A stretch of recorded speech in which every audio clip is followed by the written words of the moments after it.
Madam Chair and members of the committee, my name is Nick Willis. I work for Domeno Public Affairs. Our client is Transwestern Pipeline. Kevin Domeno is supposed to be here to testify, but he's ill, couldn't be in person, so I will just do my best.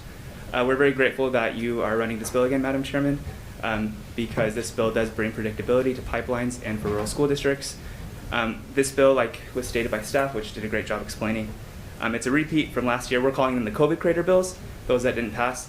And so this is also a mirror bill that's being run in finance right now, that SB 1111. We're just looking to make sure this gets taken care of quickly. We've had 2 stakeholder meetings during the interim, both hosted by President Pham, and this legislation represents consensus among us, rural school districts, ATRA, stakeholders. So we're very grateful that we can have this bill here in committee. I can stand for any questions you might have. Members, any questions for Nick Willis? Oh, Ms. Epstein? Thank you, Madam Chair. Thank you for being here today, Nick. I hope you can answer this question. So, first of all, thank you all for bringing the annual now pipeline bill. We're starting to enjoy this. This bill essentially takes a look at how do we value the property of the pipeline.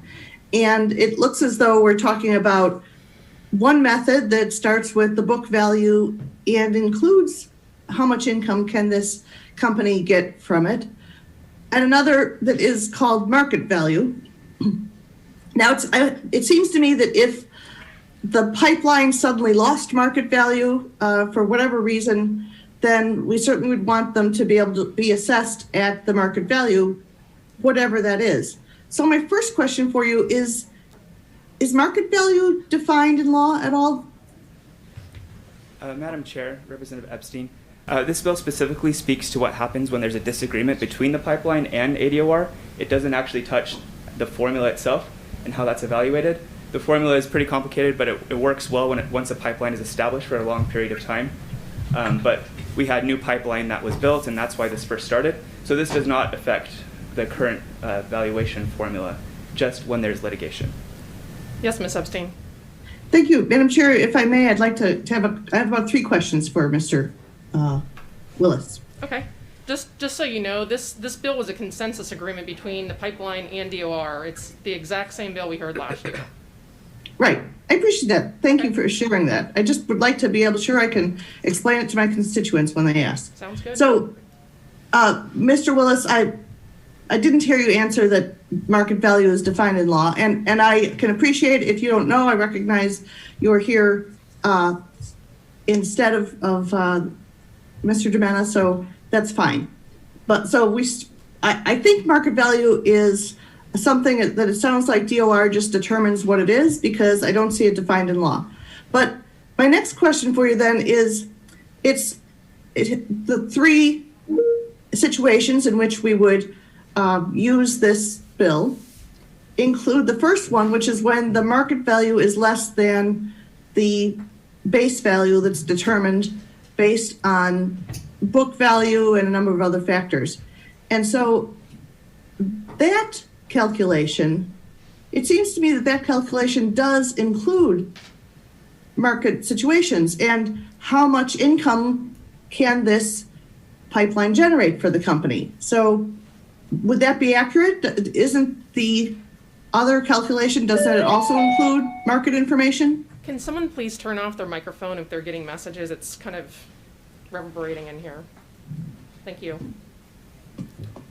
Well, Madam Chair, Representative Epstein, the calculation for the pipeline valuation, I do believe it has to do with the physical pipeline itself and obsolescence and things like that, but also the income that pipeline is generating. So the market value is determined by both of those, and that's centrally assessed by ADOR. Right. So unless I'm mistaken, this feels like ADOR and the pipeline company have come to an agreement on this bill. Thank you, Madam Chair, for specifying that. And yet, it seems as though things are really not well defined in here. But hey, so the last question is, can we expect to not see a further appeal and other lawsuits from Transwestern against DOR? Madam Chair, Representative Epstein, I can't speak to the litigation part of it, but I do understand that what we've based this fix on is based on how the railroads operate currently. In the 70s and 80s, the railroads had a lot of litigation. Railroads are very similar to pipelines in a lot of ways because they're centrally assessed by square foot and whatnot.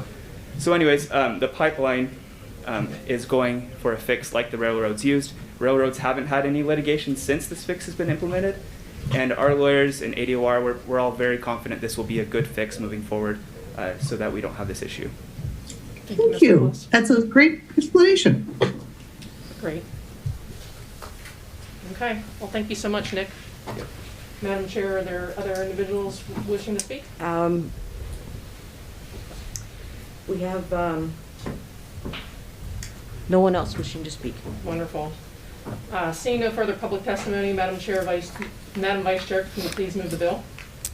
Yes, Madam Chair, I move that House Bill 2316 be returned with a due pass recommendation.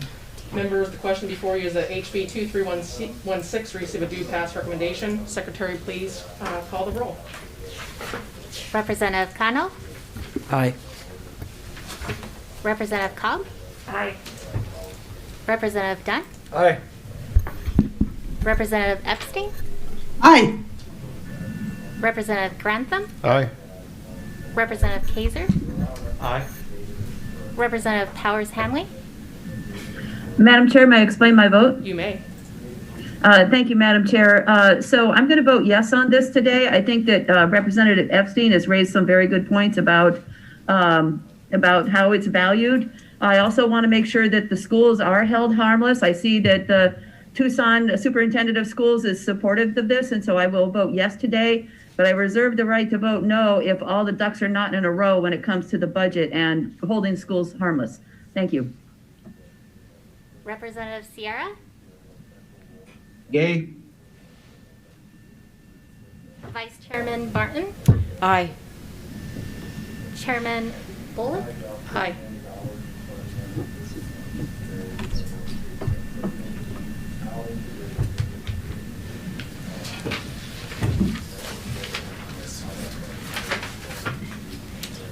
By your vote of 10 ayes, 0 nays, 0 not voting, you have given HB 2316 a due pass recommendation.